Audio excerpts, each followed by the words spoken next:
и Светиот Дух, сега и секогаш и во вечни векови.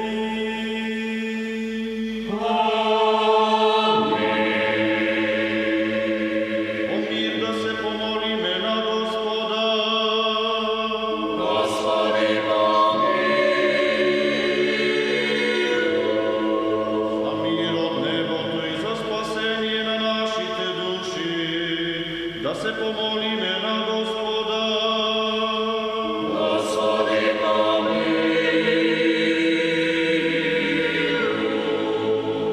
За мир во светот, за благосостојба на светите Божји цркви, за соединување на сите. Да се помолиме на Господа.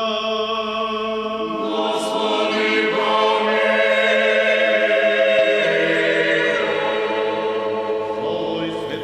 Секоја година се поголем е бројот на посетители од светот, кои се одлучуваат да зачекорат по манастирските патеки и да ја запознаат македонската историја и традиција, преточена преку раритетните фрески, иконостаси и резби, изработени од врвни мајстори. Скоро сите македонски манастири се градени во планински пазови, на потешко пристапни места, во предели со прекрасни природни убавини, окружени со густи шуми и пространи ливади. Иако монасите секогаш барале да се осамат во својот духовен живот, тие сепак ги отварале вратите за населението од околните села, кое тука ги прославувало верските празници, ги одбележувало селските слави и барало утеха и спас во тешките премрежија. Според некои показатели се проценува дека во земјава има околу 200 сочувани манастири, додека 100 се полуурнати или повеќе ги нема. Поради изворедниот туристички потенцијал и можноста да се ужива во мирот, тишината и спокојството, многумина македонски манастири ги нарекуваат оазии на мирот. Главниот град на Република Македонија, Скопје, со својата двомилениумска долга традиција, е вистински предизвик на посетителите.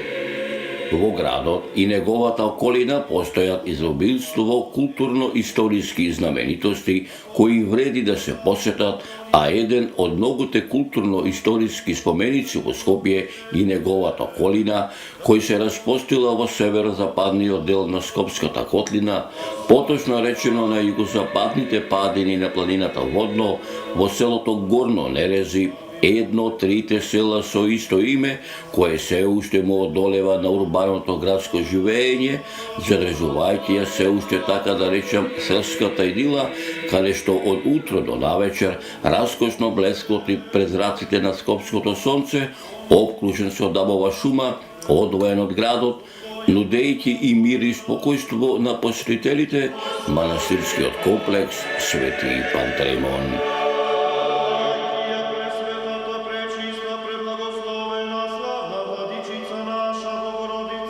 Наминав и во Горно Нерези да ги надополнам моите досегашни сознанија за овој многовековен македонски христијански православен духовен храм, а преку моите лични сеќавања, различни по време и простор, и вам, драги мои, да ви представам дел од непорекливата драгоцена слика за манастирскиот комплекс Свети Пантелеймон, преточени низ времето, надополнети со веродостојни историски аргументи за овој храм, кој по своето значење представува ремек дело на византиската уметност, изграден од принцот Алексеј Комнен во 1164 година, еден од ретките споменици зачувани од овој период и представува сведок на градот Скопје, кој во 11 и 12 век бил културен центар на Скопската епархија. Манастирскиот комплекс Свети Пантелеймон во селото Горно Нерези на овие простори обстојува точно 854 години. Заграден е со речиси двометарска висока и мощна долга камена авлија, а внатре во оградениот простор се наоѓаат манастирските конаци и манастирската црква, која е посветена на светиот великомаченик, заштитник и лекар Свети Пантелеймон, кој се родил во градот Никомадија во 3 век и уште во детството од неговата мајка Евула, која била христијанка, бил воспитуван во христијанската вера.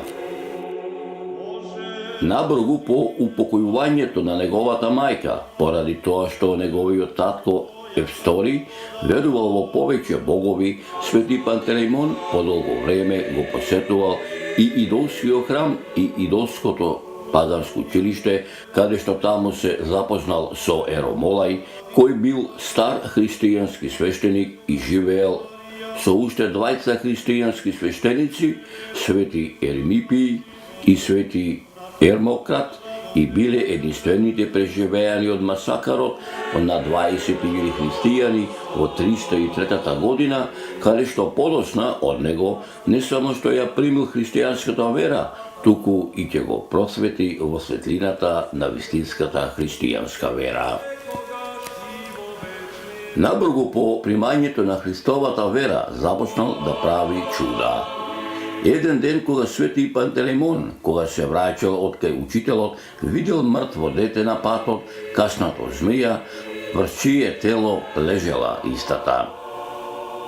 Тој се обратил со молитва кон Христа за помош и наеднаш детето се разбудило од сон, а змијата умрела. Господ Бог, покрај тоа што му дал голема благодет да ги лекува луѓето од разни болести, не само користејќи ја лекарската вештина, туку и со силна молитва. Свети Пантелеймон веќе станал познат лекар, кај него се обраќале многу луѓе за помош. Еднаш донеле еден слеп старец, кој што никој не можел да го излекува во градот. Поучен од Божиот дух, Свети Пантелеймон го повикал вистинскиот Бог преку молитвата, тој човек прогледал и поверувал. Наблюдувајќи ги неговите дела, лекарите дознале дека Пантелеймон ги лекува затворениците христијани и за тоа се пожалиле кај царот. Царот кога го повикал и го прашал каква вера исповеда, и кога му рекол дека треба да ја исповеда верата на многуте богови, Свети Пантелеймон му одговорил: и јас сум се откажал од лажните богови и го просветувам Христа. Потоа го замолил императорот да донесат некој болен човек, од кој лекарите од него одамна крнале раце. Откако го донеле несреќниот човек, Свети Пантелеймон повторно му се обратил на царот, дека тој ќе се помоли на живиот Бог и ќе го исцели, предизвикувајќи ги незнабожните лекари да го сторат истото. Свети Пантелеймон се помолил на Господ Исус Христос и болниот бил излекуван. Разбеснет, царот Максимилијан наредил на Свети Пантелеймон да му ја отсечат главата.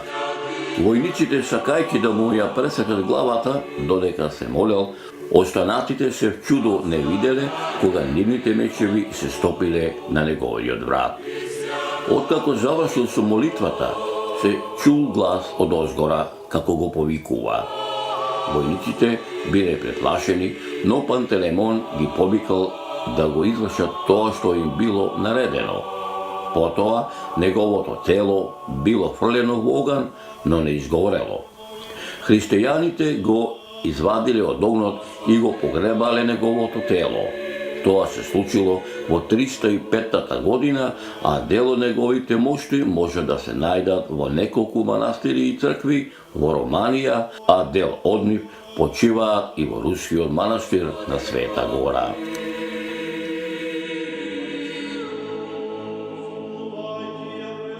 Манастирската црква Свети Пантелеймон е мощна стара црква.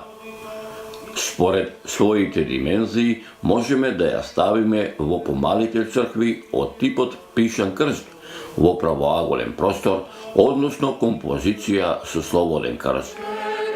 За градењето на црквата бил употребен обичен кршен камен изваден од околината на манастирот и тули кои со големо мајсторство биле претворени во полихромни површини, што придонесува објектот да изгледа како да е израснал од една монолитна стена, која во горниот дел завршува со една поголема 8-страна и 4 помали 4-страни куполи.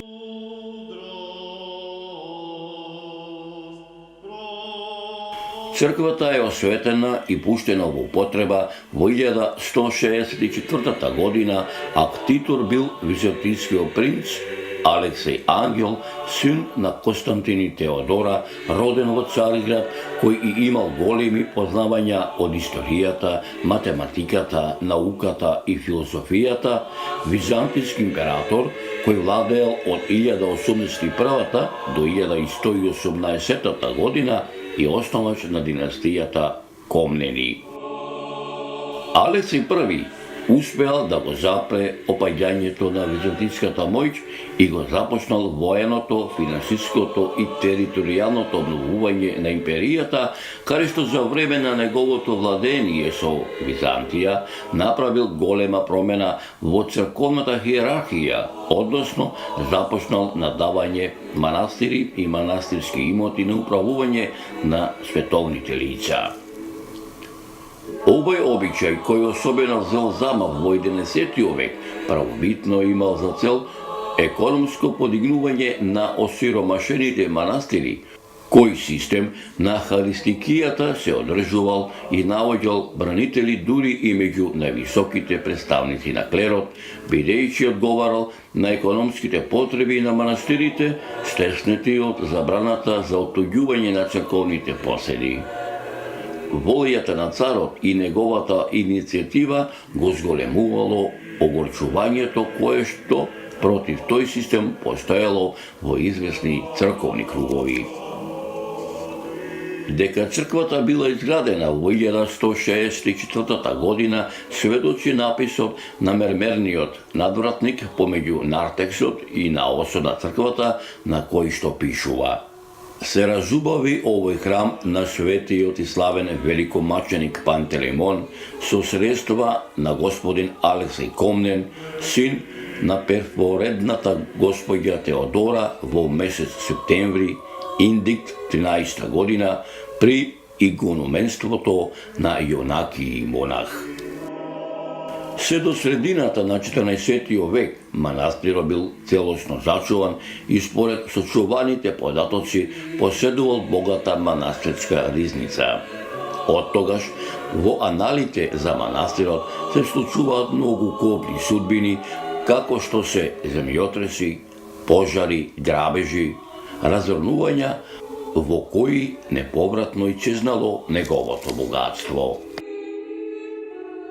Манастирскиот комплекс Свети Пантелеймон не само што е дел на средновековната македонска сакрална архитектура, туку со својот архитектонски изглед е на самиот врв на архитектонското творештво, каде што во овој период се бележи мощна интензивна изградба на цркви и манастири. Иако оваа архитектура носи белези на уметнички влијанија на поблиски поддалечни културни центри, таа ги содржи силните домашни македонски традиции на христијанската уметност, изразени од врвни мајстори градители. Тие со својата архитектонска концепција, конструкција и стилско-естетско обликување на овој духовен храм му даваат посебен белег на ова творештво. Манастирскиот комплекс Свети Пантелеймон со својот архитектонски изглед е на самиот врв на византиското архитектонско творештво, изразено преку внесувањето на почисти византиски форми, каде што уметноста на комнените се проширила низ Македонија, а потврда за тоа се наоѓа во фреските во манастирската црква Свети Пантелеймон во Скопското горно Нерези, на чии ѕидови е сочувано фреско слекарството од периодот на 13 век, а со своите врвни квалитети привлекува особено внимание. Живописот во храмот Свети Пантелеймон има значење на заокружена стилска програма. фреските во овој храм имаат сила на неповторливи уметнички дела. Првпат во уметноста на југоисточна Европа овде проблеснува нота на длабока човечка драма, емотивен набој на личностите од божествената хиерархија. Манастирската црква внатре се состои во два дела. Првата и втората зона, што е во сина боја, датира од 12. век, а горниот дел е кон крајот на 16. век. На цоклето кое имитира разнобојни мермерни плочи, во првата зона се насликани фигури на светители во цел раст, која представува неповторлива галерија на ликови со максимално издиференцирани физиономии.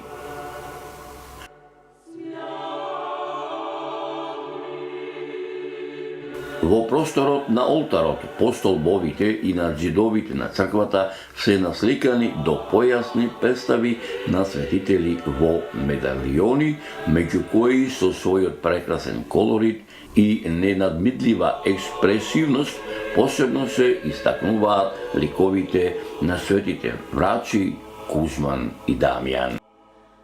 Секако врвно дело на главниот зоограф се композициите Оплакувањето Христово и Симнувањето од крстот.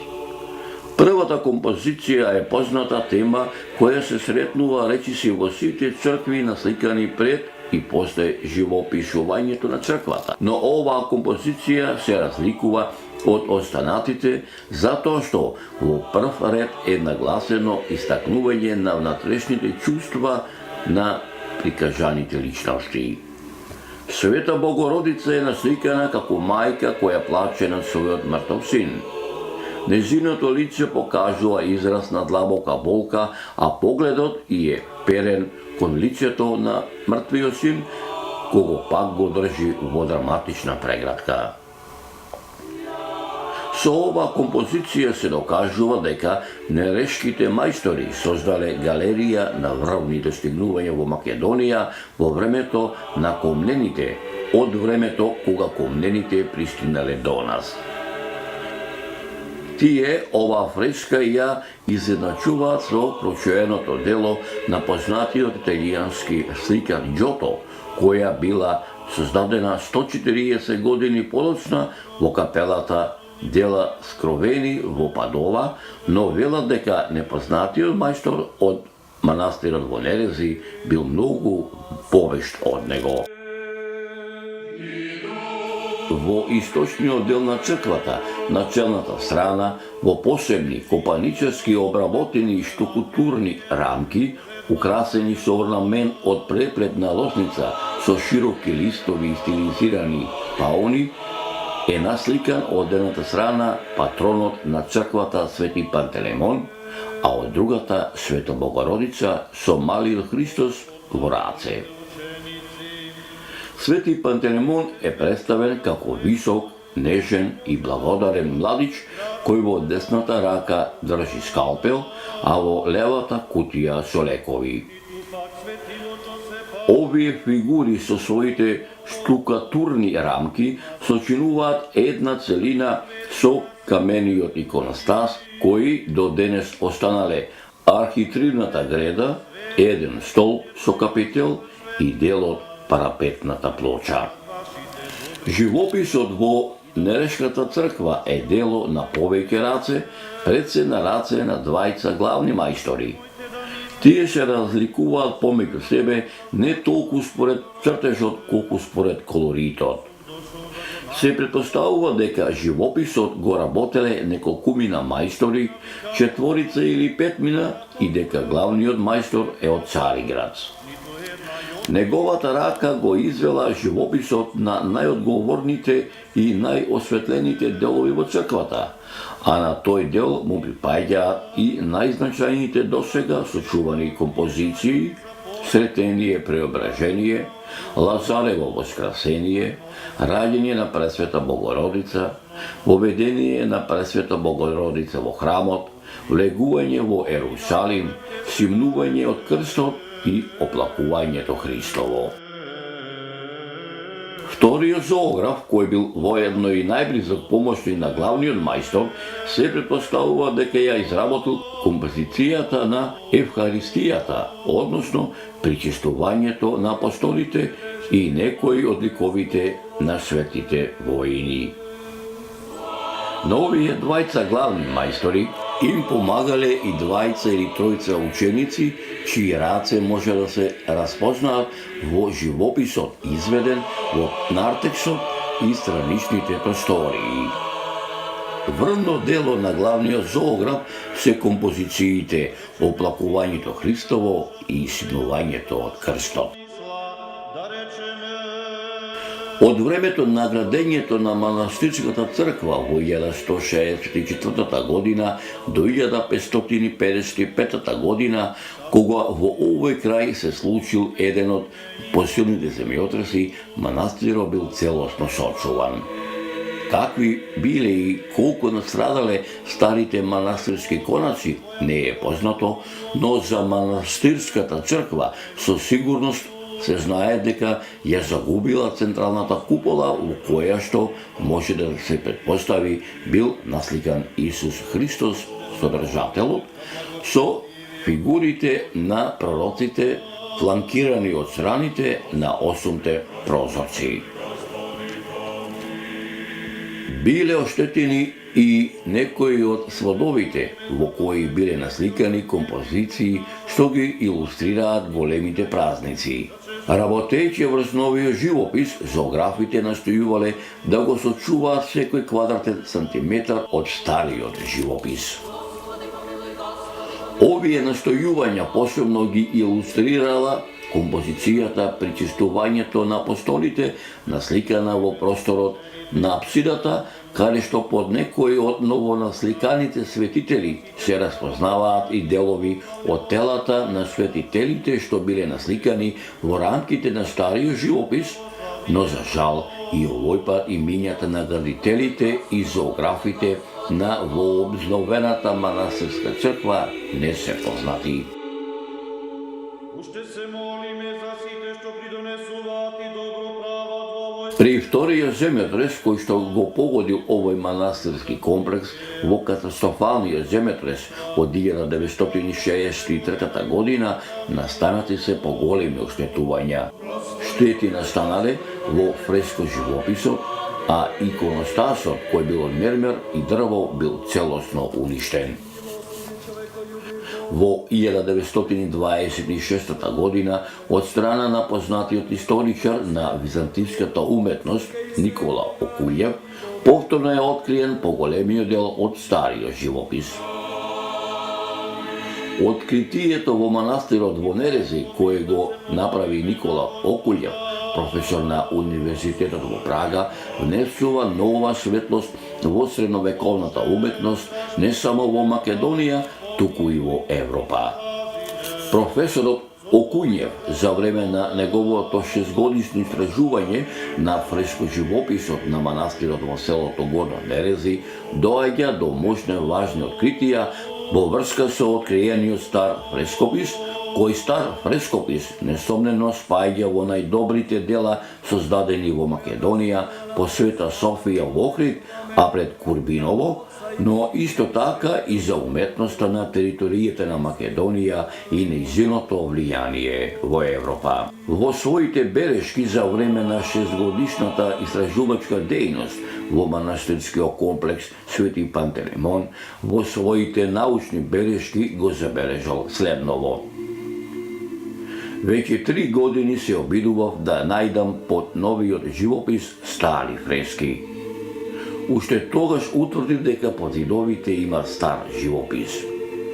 Со дозвола на скопскиот владика Варнава и со помош на скопскиот голем жупан Вилдиевич, успеав да ги ичистам старите фрески од новиот живопис.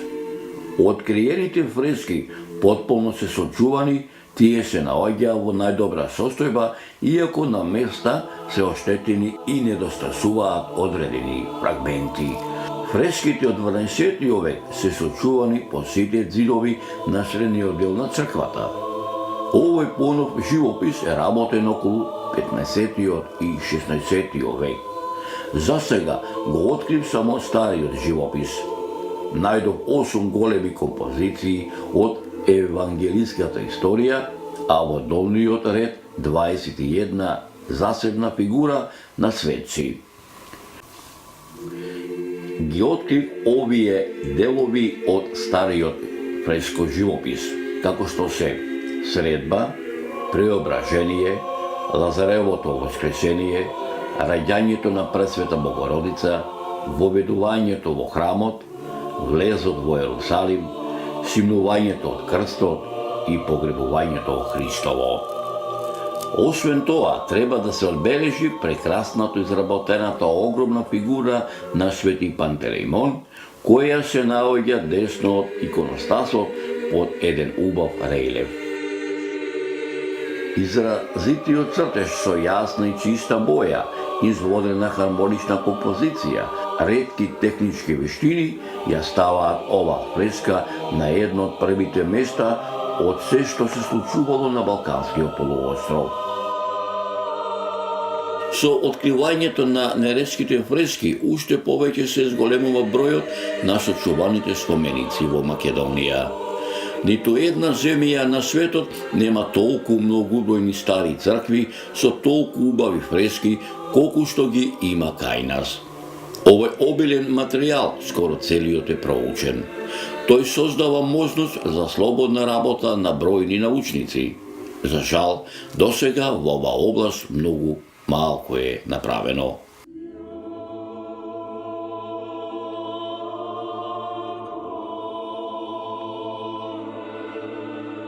Свештенството во Македонија по традиција било од редовите на свештеничките фамилии. Најчесто еден од синовите го наследувал својот татко. Само на тој начин можело да се одржи домородното свештенство во Македонија. Помладите учеле од постарите и вдаховени со искрена и тлабока вера во Бога и силно родолюбие успевале во текот на тешкото робство да ги запазат светите пораки на Свети Климент, на Свети Наум и на својата македонска православна црква и да ги заштитат црковно-народните традиции, јакнејќи ја верата кај народот за ослободување и повторно вообновување на славната Охридска архипископија. Од памтивека па се до денеска на нашиве простори настанале прекрасни градби кои во одредени периоди од историјата доживеале да бидат опустошени, празни, нагрижени од забод на времето, доведени до пропаѓање и исчезнување. Оваа идеја, водителка кај македонскиот народ, никогаш не престанала да постои низ вековите, па се до денеска останала да се чува заскриена во македонските срца. Иако манастирскиот комплекс Свети Пантелеймон го избегнува физичкото опустошување, сепак не само што замрел монашкиот живот, туку воопшто замрел и свештеничкиот црковен живот, за да по неколку децении да дојде првиот кој ќе го врати црковниот живот. Да ја исполниме нашата молитва пред Господа. Како во сите македонски духовни христијански и православни храмови, така и во овој манастир секојдневно се извршуваат вечерни, утрински и дневни богослужби. Чувството кое ќе го добиете кога ќе пристигнете овде во манастирскиот комплекс Свети Пантелеймон и кога ќе запалите свеќа во манастирската црква е единствено и неповторливо. Неодамна во ова македонско христијанско православно светилиште заживеа црковниот живот на православните македонски верници. По подолго време се обновија старите црковни адети и обичаи. Како пред многу векови, така и денеска во овој многовековен храм монасите и црковните свештеници повторно ја вообновија црковната богослужба, се обновија венчавките и крштевките. Печатокот е уникатен и единствен и секој оној кој ќе посака, барем на кратко да избега од урбаниот живот, може да го стори тоа во овој Божји храм и да го побара својот духовен спокој и мир. Свет совршен, мирен и безгрешен, просиме од Господа.